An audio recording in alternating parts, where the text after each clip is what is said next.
Hi guys, welcome back. In the last video I touched upon the Tanzaline method for solving integration by paths problem. It's also known as the tabular method of integration by paths, in which we create a table. It follows a very organized approach, and we solved a simple example. In this video I want to take two more examples, and then I think we'll solve more complicated examples, and maybe if you want I can prove this method formally, but it's just a pattern that you can observe with the basic integration by paths formula. So it just exploits that pattern that we have in integration by paths formula. It's nothing special, but it's very handy and it's very useful. So let's get started. So I want to solve, the first question is integral of x cube times sine 2x.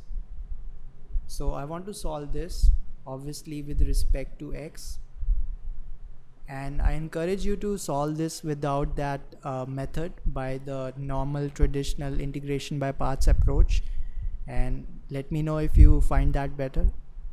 Okay, so but I'll just use the Tanzaline method. So I'll just create my table. I'm not going to write the full names because you already know that. So this is the first column, derivatives column.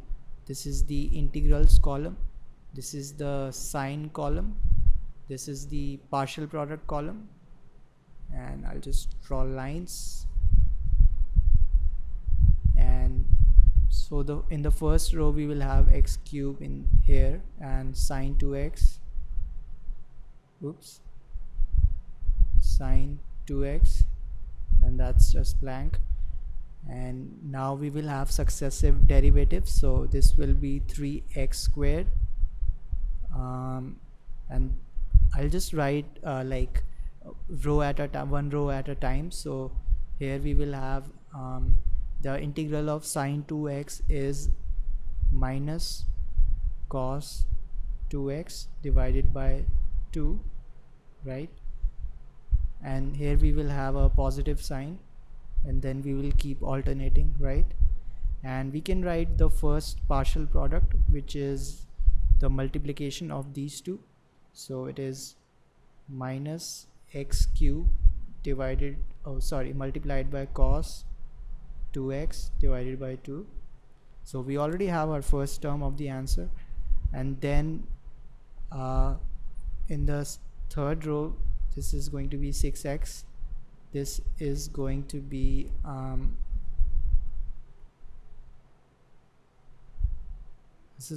minus sine of 2x divided by 4, right? This is going to be negative, right, because we keep alternating the sign. And now we can calculate the second partial product, which is going to be the multiplication of these two terms. So it's going to be 3x squared multiplied by minus sine 2x divided by 4. So let's continue the process. Now we will have our fourth row, which is 6, and here we will have cosine of 2x divided by 8. This is going to be positive, and now we can calculate our third partial product. So this is going to be equal to 6x into cosine of 2x divided by 8. And finally I think we have to do it one more time here. This is going to be 0, and this is I need to scroll down a little bit, and this is going to be equal to, let's extend the lines, this is going to be equal to sine of 2x divided by 16. This is going to be negative, and this is going to be, the partial product is going to be 6 into sine of 2x divided by 16, and we are done. Just add all the entries in the fourth column, taking the corresponding signs into account, and that's the answer. So I just wrote the answer in down in the piece of paper, so I can just check. The first term is definitely minus x cube divided by 2 times cos 2x, and the second term is plus 3x square divided by 4 times sine 2x. So when we multiply this negative and this negative, it becomes positive, so it's correct. And for the third term, we have 3 upon 4 times x cos 2x. So yeah, if you just simplify this, you will get 3 upon 4 multiplied by x cos 2x, and then the last term is minus 3 divided by 8 into sine of 2x, which is exactly what we have here after you just simplify this. So yeah, we just solved the first problem. Let's just solve another one, and I think then we'll move to a different category of problems. And I think you already see the nature of integration by parts using the tabular approach. It's very organized, and we have a sense of confidence that we don't have in the traditional formula, and we feel like we are lost while we are calculating the integral when we are using the normal integration by parts formula. So I think this one is more efficient. So let's just switch to white and black for a change.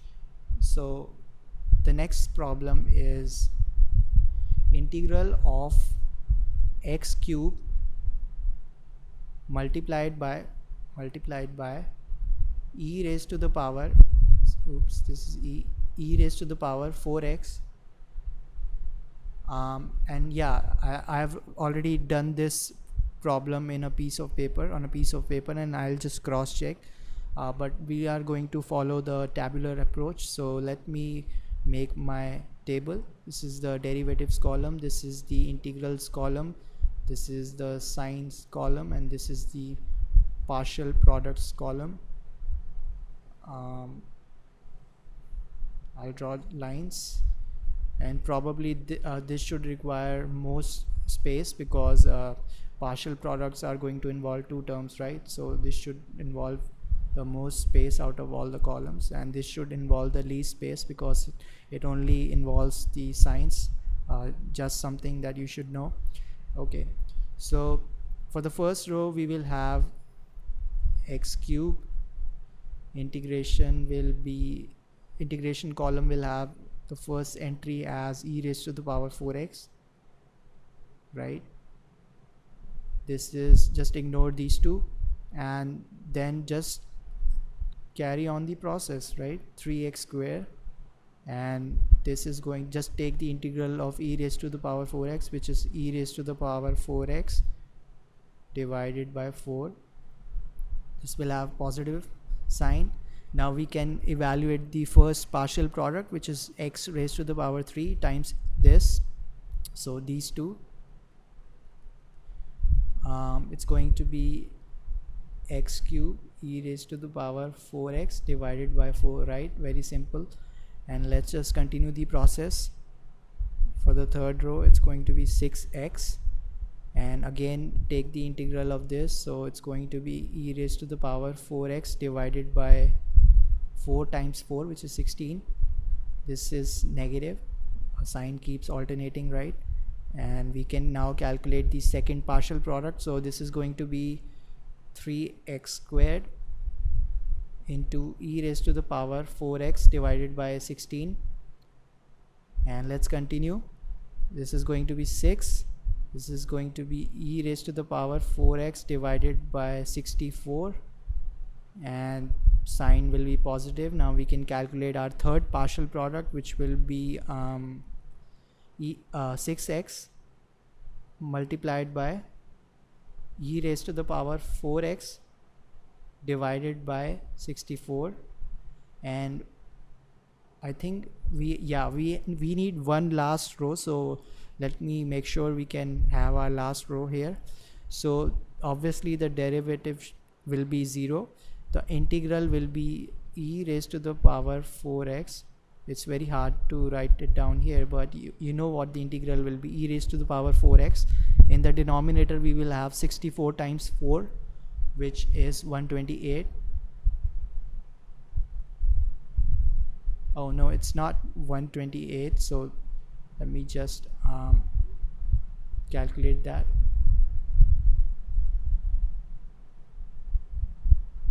It's going to be 256, but I think it will be cancelled in the final answer, so it will be 128. When I have my final answer, it will be 128. I was just cross checking because I have my own version here. So now we can calculate our final partial product, which is 6 times e raised to the power 4x divided by 256. Okay, so yeah, I already see that the two answers are matching, the one that I have, which I solved using the traditional approach, and the one that we have here, which we solve using the tabular method. And I'll just verify in 1 minute if the solution is correct. The first term seems to be correct, the second term seems to be correct, yeah, and the third term is also correct, and the fourth term is also correct. So indeed we have the correct answer. So let me know what do you think about this method, and let me know if you need more examples, but I think these should be enough, and maybe we can move to a different category of problems which involve more different approaches and like different thinking methods. So yeah, thanks for watching this video. Bye.